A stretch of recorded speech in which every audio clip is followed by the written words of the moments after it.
Alright everyone, so starting off with the first pro on this device would have to be the RAM and ROM inside this device. So this device is going to come with 128 gigabytes of internal storage, and we're also going to have 6 gigabytes of RAM inside this device.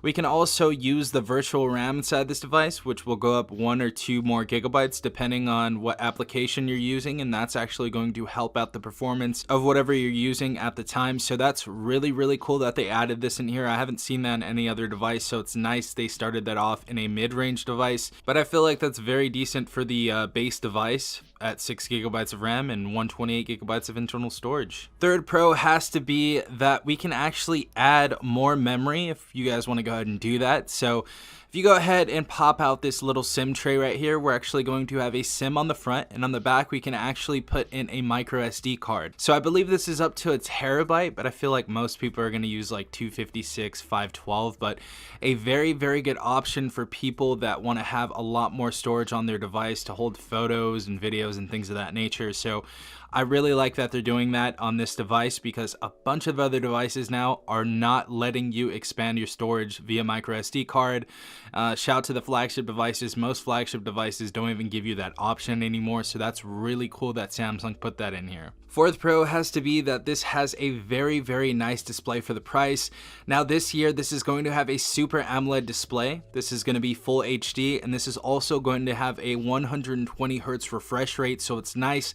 At a $450 price tag, we are getting that on here, so really good stuff from them. Also, as far as protection on this device, we do have Corning Gorilla Glass 5, so that is going to be a pretty good protector of the screen right here, and definitely pretty good for the price. Getting into the fifth pro, and this is probably my favorite one. This is really awesome that they did this. But we do have Android 12 inside of this, UI 4.1, so we have the latest software on this device, and actually had an update or a little security patch a couple days ago, so they're definitely keeping this device up to date.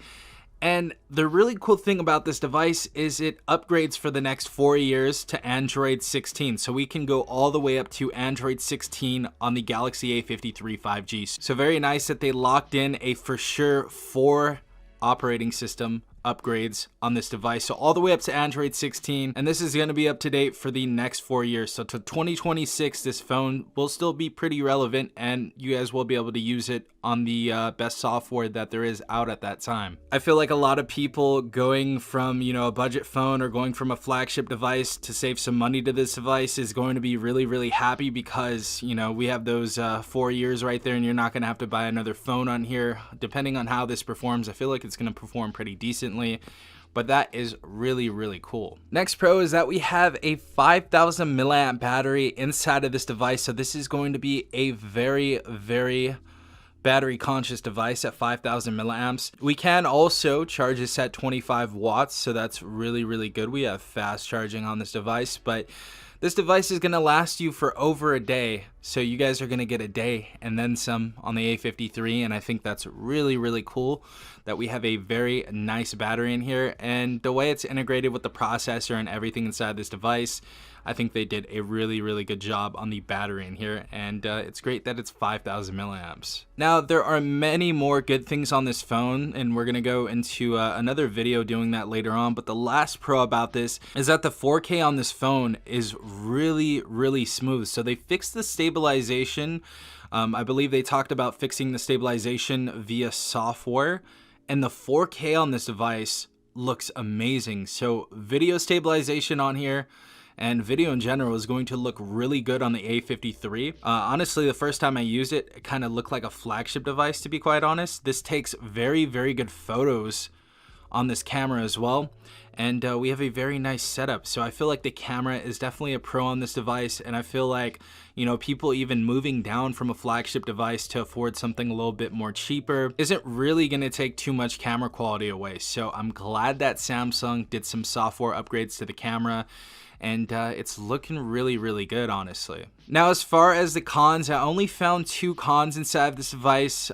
They are some pretty big cons, to be quite honest. Some people may not want to even purchase this device because of those cons, but the 2 cons are, number 1, it does not come with a charger inside of the box. Now, as you guys know, Very, very thin boxes we've been getting from Samsung and many other companies for the last few years now, but this does not come with a wall charger. However, if you do get a 25-watt fast charger, this is going to be charging up very, very quickly, but it sucks that it doesn't come with the charger, and honestly, that's probably something we're going to have to deal with now. I hope Samsung does change it somehow, but it seems like they're trying to bring down the cost of everything, and obviously the supply chain and things like that are going on right now, so that's kind of hard to go without that. But if you do have a 25-watt fast charger, or you want to buy one, that's going to work very well on this device. And the last con, and this is a dreaded con, and I hate that this doesn't have this on this device, and many other people do, but this doesn't have a headphone jack. So no headphone jack on the bottom, none on the side, top, anything. There is no headphone jack on this device, and that's really sad, especially for the audiophiles out there. You guys like to use your nice wired headphones, and this isn't gonna allow you to do that, so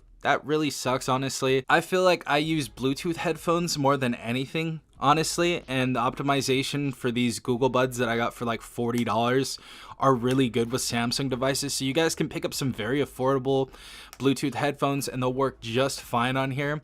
And we also have a little audio thing right here if you guys want to have some better audio. We're gonna go ahead and go over here. So we do actually have Dolby Atmos, so that's going to give you some very, very good captivating sound when watching movies and TV shows and such. But it sucks that we don't have a physical one on here for all you audiophiles out there. Sorry, but that's just how it goes with this device.